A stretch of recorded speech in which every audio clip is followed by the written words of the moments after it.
दोस्तों, हम सभी इस दुनिया में एक जैसी हालत में पैदा होते हैं, नंगे, डरे हुए और अज्ञानी। लेकिन कोई 35-40 साल की उम्र तक आते आते सभी के हालात एक जैसे नहीं रहते। किसी के लाइफ में पैसों की कोई कमी नहीं रहती, तो कोई लोन और क्रेडिट कार्ड के सहारे जिंदगी को धक्का मार रहा हो। पैसों की समझ से बढ़कर आज इस दुनिया में कोई समझ नहीं।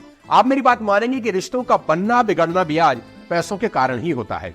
आज की इस वीडियो में बात करेंगे मनी रूल्स के बारे में।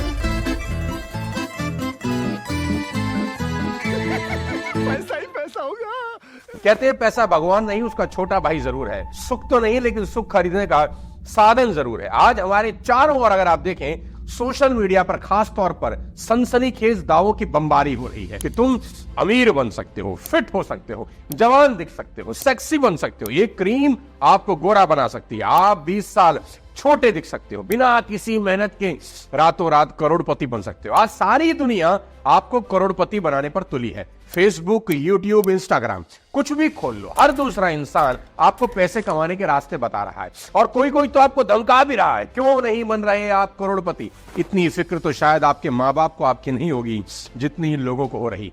लेकिन मैं अपने पर्सनल एक्सपीरियंस से आपको बता देता हूं कि आप फटाफट अमीर बनो वाली किसी चतुर चालाक योजना से कभी भी परमानेंट सक्सेस हासिल नहीं कर सकते। आज की इस वीडियो में पैसों को लेकर कोई 3 ठोस बातें बता रहा हूं। बस अगले सिर्फ 1 साल इनको फॉलो कर लीजिए, पैसों की प्रॉब्लम काफी हद तक सॉल्व हो जाएगी। सबसे पहले मनी रूल नंबर 1, ध्यान से सुनिएगा। आज की डेट में जिससे भी मिलता हूं यही पूछता हूं कि आजकल आप क्या कर रहे हैं, क्योंकि जब पिछली बार मिले थे तो ये जनाब कुछ और कर रहे थे, और मुझे पूरा यकीन है कि जब अगली बार इनसे मिलूंगा तो साहब कुछ और कर रहे होंगे। आज की इस यंग जनरेशन को इतना ही कहना चाहता हूं कि भाई, पेंडुलम की तरह पन्ना बंद कर दो, कभी इधर कभी उधर, कभी इधर कभी उधर। डिसाइड कर लो तसल्ली से बैठकर कि करना क्या चाहते हो। Be clear in your mind what you want in your life. Maximum लोगों को अभी तक ये नहीं पता कि उनको करना क्या है। इनकी हालत ऐसी है कि गंगा गए गंगाराम, जमुना गए जमुना दास। शेयर बाजार के 3-4 वीडियो देख लीजिए तो इनको शेयर बाजार में करियर बनाना है। रियल एस्टेट की वीडियो देख लिए तो अब रियल एस्टेट में जाना है। किसी ने क्रिप्टो का लॉलीपॉप पकड़ा दिया, अभी तक चूस रहे हैं, भले रस आ रहा हो कि नहीं। किसी ने कहा कि आ जाओ एफिलिएट मार्केटिंग करेंगे, तुम हाथ जोड़कर उसके पीछे चल दिए। साला कोई भी तुम्हें अपने स्कूटर के पीछे बिठा कर ले जाता है। अरे भाई, पैसा तो तभी आएगा जब एक जगह टिक कर काम करोगे। बंदर की तरह इधर उधर गुलाटी मारने से पैसा नहीं कमाया जा सकता। आज एक फील्ड चुनो जिसमें तुम सफल होना चाहते हो, बस इतना ही कर लो और अगले 5 साल खुद को उसमें खपा दो। भगवान ने हर इंसान को एक खास प्रतिभा दी है। आप में एक यूनिक क्वालिटी जरूर है। सबसे पहले अपनी उसी क्वालिटी को पहचानिए और फिर पूरी तरह से डेडिकेटेड होकर उस पर काम शुरू कर दीजिए। अगर आपको अब तक नहीं पता कि आपकी क्वालिटी क्या है, तो सबसे पहले उसका पता लगाइए कि कौन सी चीजें करना आपके लिए आसान होता है, किन चीजों को करने से लोग आपकी तारीफ करते हैं। ऐसा क्या है जिसे दिन रात बिना थके तुम कर सकते हो। अपना बताता हूं आपको, जब मैंने अपना करियर आज से 20 साल पहले शुरू किया तो मुझे लोगों से बात करना बेहद पसंद था। उनको समझाना सिखाने में बड़ा आनंद आता था और मैं बिना थके घंटों स्टेज पर बात कर सकता था। बस मैंने उसी को अपना प्रोफेशन बना लिया। रिजल्ट आज आपके सामने है। आज बस तुम एक चीज चुनो जो तुम्हें पसंद हो और अगले 5 साल खुद को उसमें पूरी तरह झोंक दो और फिर किसी की परवाह मत करो कि कौन क्या कह रहा है। मेरा विश्वास करना, ये सीख तुम्हारे लिए पैसों का संदूक खोल के रखे। अब बात करते हैं मनी रूल नंबर 2 की। दोस्तों, आप जिस चीज को खरीद सकते हैं इसका मतलब ये नहीं कि आपको उसे खरीद ही लेना चाहिए। किसी बेवकूफ शराबी की तरह कभी पैसे खर्च मत करिए। मैंने ये गलती शुरू में की। ये बात है कोई 2007 के आसपास की। 8-10 लाख रुपए महीना कमाना शुरू कर चुका था मैं। 1 साल के बाद इनकम टैक्स रिटर्न भरनी थी, तो सीए ने कहा कि बेटा आपको इतना टैक्स भरना है। तो मैंने कहा मेरे पास तो पैसे ही नहीं है। बोला आपने इतना कमाया है, कहाँ गया? मैंने बोला मुझे मालूम ही नहीं। और सच में मुझे मालूम नहीं था कि वो पैसा कहाँ चला गया। अनाप शनाप खर्च करता रहा मैं। मेरे सीए ने कहा आपने 3 गुना ज्यादा कमाया है और आपके पास पैसा नहीं है, अब तुम्हें और कमाना होगा ताकि टैक्स भर सको। और फिर मेरे सीए ने मेरी आंखों में झांकते हुए कहा बेटा होश में आ जाओ, मैंने तुम्हारे जैसे कितने फन्ने खाओं को फना होते हुए देखा है। तुम अपनी ही मेहनत की कमाई किसी बेवकूफ की तरह खर्च कर रहे हो और तुम्हें ही नहीं पता तुम्हारा पैसा कहाँ है। अगर ऐसे ही चलता रहा तो बेटे अपनी कब्र खुद खोद लोगे एक दिन। मेरे सीए ने उस दिन मुझे एक छोटी सी सलाह दी। उसने कहा कि एक छोटा नोटपैड जिम में रखो और अगले 30 दिन तक होने वाले एक एक खर्च को लिखो। और मैंने ऐसा ही किया। आज आपको भी यही सलाह देता हूं। आपको नजर रखनी होगी। नजर रखो, पाई पाई जो खर्च करते हो उस पर नजर रखो। एक छोटी सी डायरी और पेन जरूर लो और हर दिन लिखो जहां खर्च कर रहे हो। एक दिन भी छूटना नहीं चाहिए मेरे दोस्त, कोई बहाना नहीं। सोच लो एक दिन भी छूटा तो खोड़े लगेंगे आपको। मेरे कहने से सिर्फ 1 महीना करके देखो, 1 महीने के बाद तुम्हारे पास तुम्हारी लाइफ का एक फाइनेंशियल एक्सरे होगा जिसे आप अपनी प्रायोरिटी के हिसाब से सुधार सकते हैं। असल में जब कोई चीज सामने ही ना हो तो हमें पता ही नहीं चलता कि हम कर क्या रहे हैं। एक छोटी सी डायरी और एक छोटा सा पेन आपकी सोई किस्मत बदल सकता है। और मैं बहुत बड़े लोगों को पर्सनली जानता हूं जो हर महीने अपना ही फाइनेंशियल एनालिसिस करते हैं। हालांकि ये बहुत आसान है, एक डायरी एक पेन कोई भी खरीद सकता है, शायद इसीलिए करना बहुत मुश्किल है। आसान चीजों को करना हमेशा मुश्किल होता है, लेकिन आप किसी भी तरीके से इसको कर लीजिए। और हाँ, एक सबसे जरूरी सलाह जो कि आज के समय का सबसे जरूरी मनी मैनेजमेंट लेसन है, और वो है हेल्थ में इन्वेस्ट करना। जी हाँ, मिडिल क्लास फैमिली के इंसान को गरीबी में धकेलने के लिए सिर्फ एक बीमारी ही काफी होती है। आप एक बार हॉस्पिटल में एडमिट हुए और सालों की सेविंग साफ। तो आप सबको अपना और अपने परिवार का हेल्थ इंश्योरेंस जरूर करवा लेना चाहिए। आगे चलकर एक छोटी सी लेकिन इंपॉर्टेंट इन्वेस्टमेंट जिंदगी में बहुत काम आती है। आप जिस भी एज में हो मेरे दोस्त,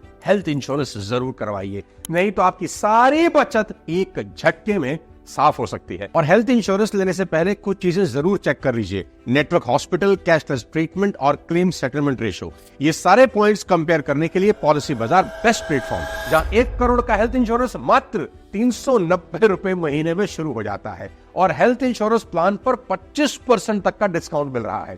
80D के तहत आपको 75,000 के टैक्स बेनिफिट भी आपको मिल रहे हैं। और सबसे अच्छी बात, आपको मिलेगा एक डेडिकेटेड रिलेशनशिप मैनेजर। चूकना नहीं, आपकी सेविंग में से जो सबसे बेस्ट इन्वेस्टमेंट है वो है हेल्थ इंश्योरेंस। नीचे लिंक दे रहा हूं, लिंक पर क्लिक करिए। पॉलिसी बाजार representative will contact you shortly. और समझते हैं मनी रूल नंबर 3।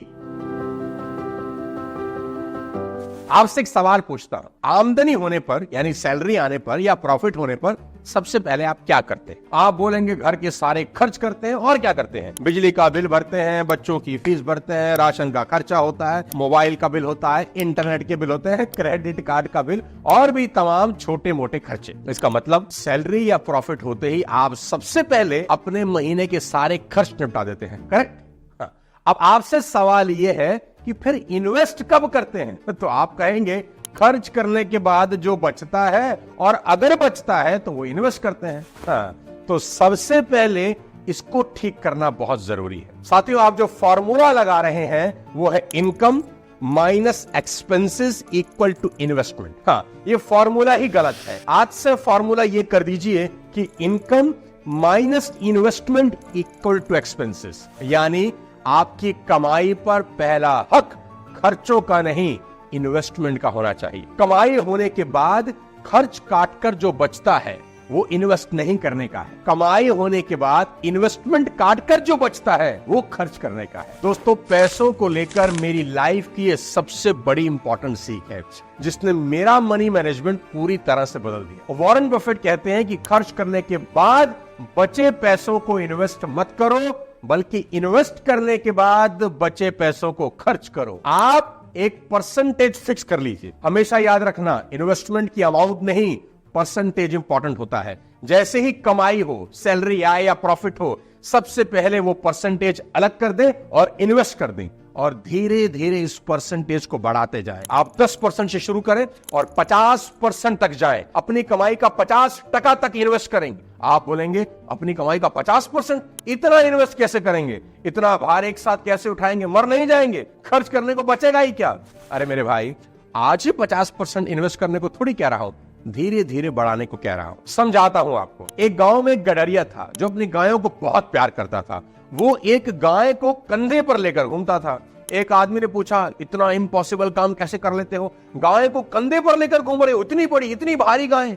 गडरी ने जवाब दिया, जब ये गाय पैदा हुई बड़ी छोटी थी, मैं तब से इसे प्यार करता हूं और तब से इसको हर समय अपने कंधे पर बैठाकर चलता हूं। धीरे धीरे ये बड़ी हो गई।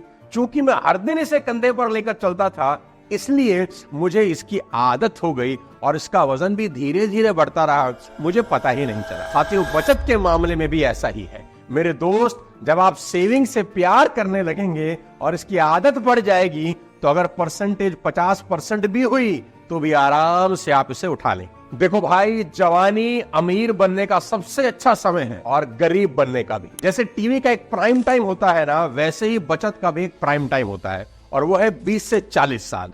यंग जनरेशन को पहली सैलरी मिलते ही इसका 50% बचाना सीखना चाहिए। जी हाँ, और ध्यान रखना, सेविंग का मोटिव इन्वेस्टमेंट है, एक्सपेंडिचर नहीं। अमीरों का सबसे बड़ा नियम होता है इन्वेस्ट करो, बाकी लोगों का सबसे बड़ा नियम होता है खूब खरीदो। पॉप के शहंशाह थे एक माइकल जैक्सन, हर साल करोड़ों डॉलर कमाते थे, लेकिन उनके खर्चे अनाप शनाप थे। जानते हैं, मौत के समय उन पर कुछ $400 मिलियन का उधार था। जरा सोचें, विवेक ओबरॉय की आमदनी तो माइकल जैक्सन जैसे नहीं है, लेकिन ओबरॉय खर्च में नहीं, इन्वेस्टमेंट में विश्वास करते हैं। विवेक ओबरॉय के पास पोर्टफोलियो में म्यूचुअल फंड, शेयर्स, प्रॉपर्टी सब कुछ शामिल है।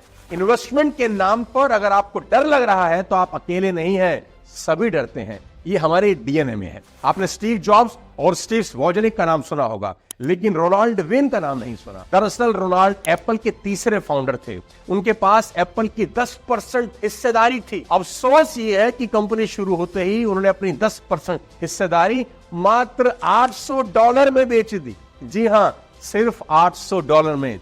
आज उसकी वैल्यू $100 अरब से ज्यादा है। तो ये बात बिल्कुल सही है, जो डर गया समझो मर गया। याद रखना, आदमी कमाई से नहीं बल्कि बचत से और फिर इन्वेस्ट करके अमीर बनता है। अल्बर्ट आइंस्टीन कहा करते थे कि चक्रवृद्धि ब्याज इस संसार का 8वां अजूबा है। जो इसे समझ लेता है वह इससे कमाता है, और जो इसे नहीं समझता वह इसे चुकाता है। तो दोस्तों, ये थे आज के 3 इंपॉर्टेंट मनी रूल्स। इनको अप्लाई करके अपनी जिंदगी में आपकी फाइनेंशियल हेल्थ बहुत अच्छी हो सकती है। साथ साथ अपनी फिजिकल हेल्थ का ध्यान रखने के लिए हेल्थ इंश्योरेंस जरूर करवा लीजिए। वीडियो अगर पसंद आया हो तो फॉरवर्ड कर दीजिए, शेयर कर दीजिए और चैनल को सब्सक्राइब कर दीजिए। अगले किसी और वीडियो के साथ फिर आपसे मुलाकात करता हूं। तब तक अपने स्वास्थ्य का ध्यान रखिए। Thank you so much. जय हिंद।